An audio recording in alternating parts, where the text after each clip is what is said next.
we're gonna fuel up.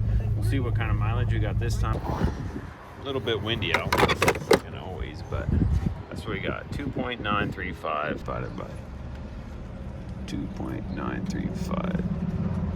14, that's terrible. All right, well, my axle came in that has my rear end with the 3.42 gears in it. We'll hope to get that put in. Well, I was thinking, and I decided before I lose the $500, the $200 I spent for the axle, and the $300 I sent to ship it, let's go ahead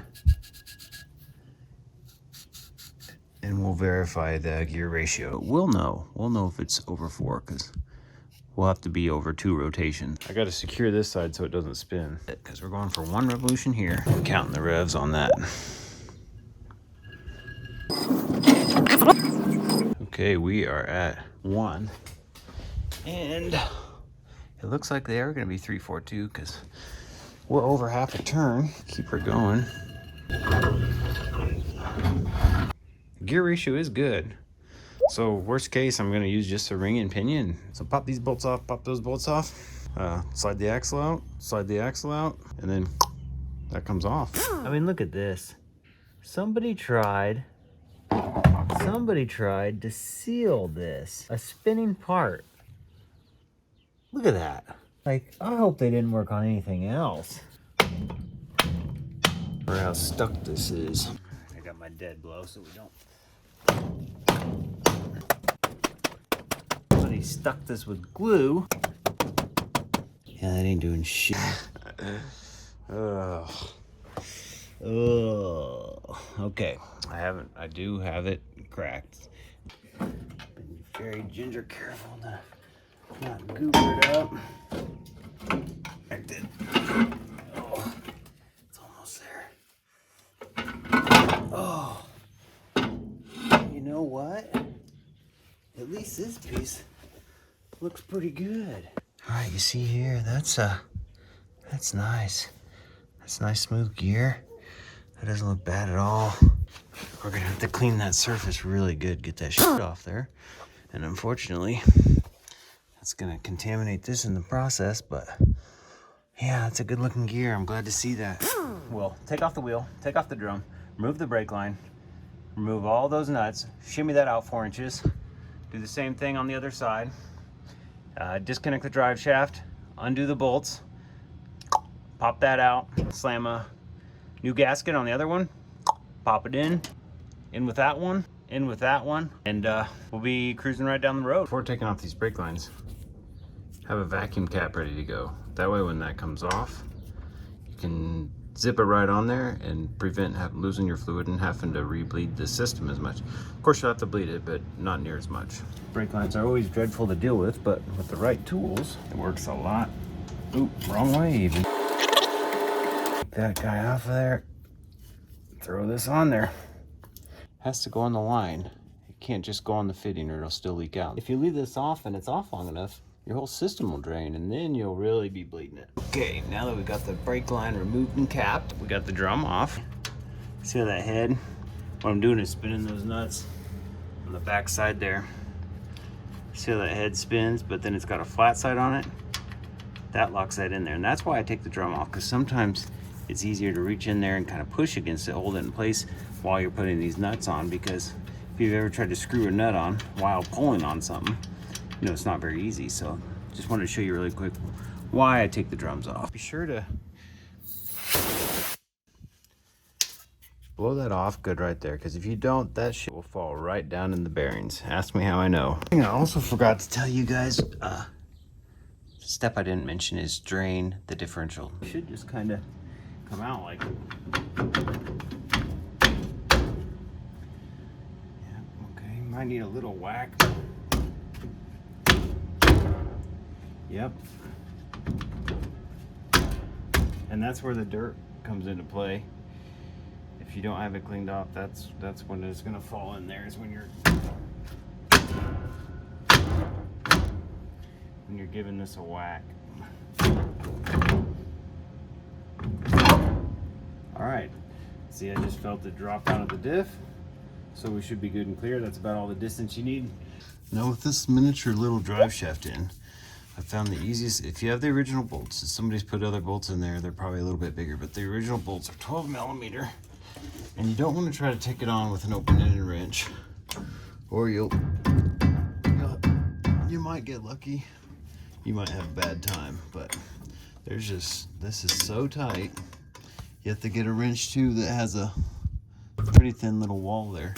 Okay, for the new style rear third member, I don't know when it started, but at least the 1979s have them. But these two here are not studs. They are bolts that are about yay long, these two here. Unfortunately, this came out. I need these two to come out, so I gotta put that back in, but these two need to come out. I've got two nuts on there. Tighten them against each other. And that essentially locks them kind of in place. And then I like to go on the inside one. See how it's screwing the whole stud? It helps the gasket stick a little bit. But what I've noticed through using this and having to go back and fix my own work is it helps the gasket actually come off in one piece. Mini paper gasket, I use it. Now this is an old can, so it's kind of clumpy, but I'm too cheap to like waste it. So I'm gonna go ahead and send it all the way. I don't want to booger up my gasket or anything. Okay. Oh. We got a nut. There, one of these studs that came unscrewed down here. I'm using black RTV because that's what I have open and it's about empty. Some on the threads. Put threads into there just so it seals. This side of this hole is your gear lube, so if you don't put this on there, you could have a nice slow leak. I'm gonna go ahead and do the same thing on these longer bolts here. The torque for these is 18 foot-pounds. When you go to put this in to get it to line up in the splines, there are splines in that center differential there. You just kind of, and it'll go. It's not hard, just, I mean, definitely don't force it, but if you kind of rotate this and manipulate it a little bit, it'll slide in.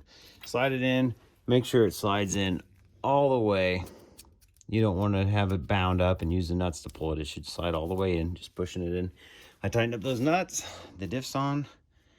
All I gotta do is slap the drive shaft on, slap the drums back on, and fill that up with fluid. Trick here real quick I like to use, this is the old seal I took out.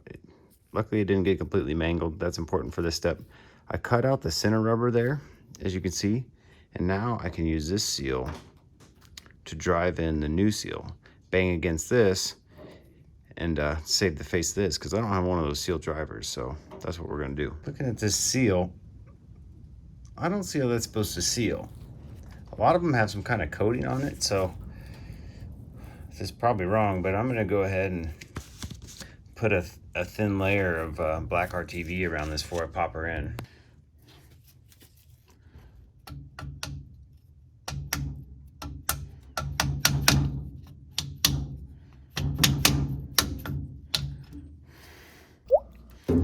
I hate driving in seals. How did it get cockeyed in there? See, I can hardly even...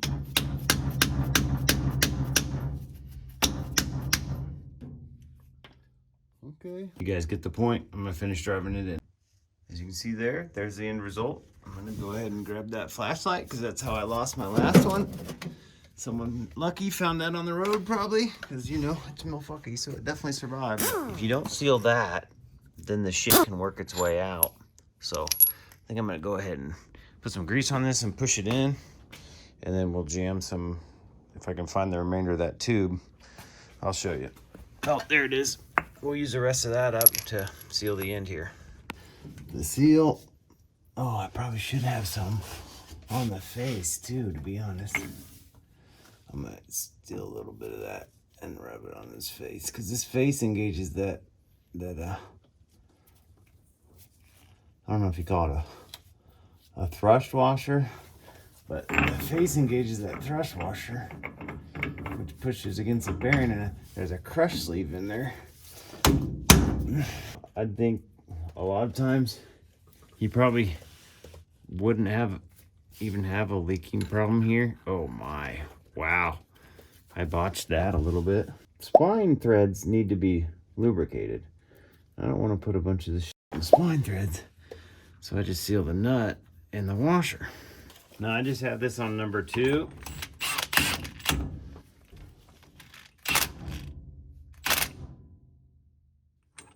It's kind of a lock nut, so you gotta kind of give her for a while. You think you're getting close, but should be no slop in that.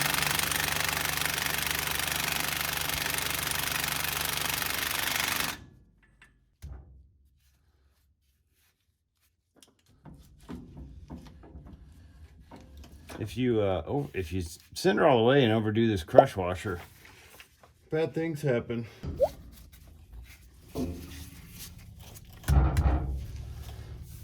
What I'm trying to do now is I'm trying to see if there's any slack in there. To and fro. Right now, 2,500 RPM, about 72, 73 miles an hour. Right on. I'd say right on 2,500 RPM. All right, well, we're pulling up here. You can see the gas gauge. We're on 108.7 miles. We've got 3.42 gears in here. We've got it set at 10 degrees ignition base ignition advance. Let's see what our fuel mileage we've been getting before we start messing with tuning the carb a little bit more. I think I'm going to bump the ignition timing up to 14, but right now we got a baseline, 3.42 gears, about 50% town, 50% highway, some idling. Every gallon that goes in, ooh, 6.5. Let's say we're 6.584. Wow, that's not very good, is it? 16.5 miles a gallon. Thank you for watching and making it to the end. If you liked this video or found it helpful, I'd appreciate your like. And if you'd like to see more, feel free to subscribe. Smash that subscribe button, hit the little bell. See you next time.